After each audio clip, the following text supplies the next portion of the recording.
Hindi dahil sa iyong mga kagagawan, hindi dahil sa iyong mga ginawa o resulta ng iyong ginawa, kundi dahil sa pag-uusig. Dahil sumusunod ka kay Kristo, nagtitiis ka. Dahil sa pagsunod kay Kristo, mapalad ka, kapatid.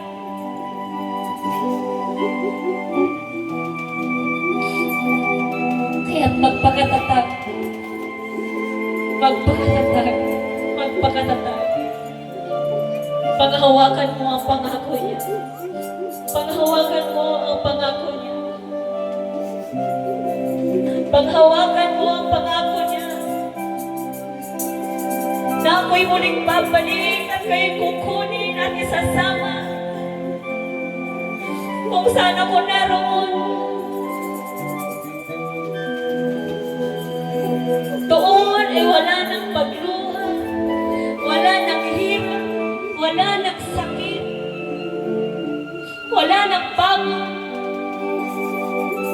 wala ng pagtitiis, kundi punong-puno ng kagalakan, punong-puno ng pagpupuri, punong-puno ng pasasalamat at pagsamba sa Diyos, mapupuno ng makalangit na tinig, awiting makalangit,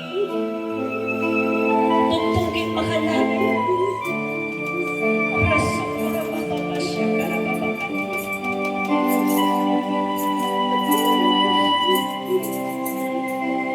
Kaya magpatawad, dapat na magpatawad.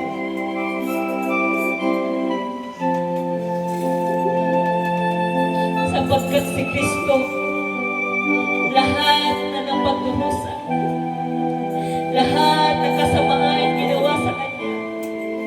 Ngunit ang Kanyang dalangin, ang mga patawarin niyo po sila. Sapagkat hindi nila alam ang kanilang ginagawa.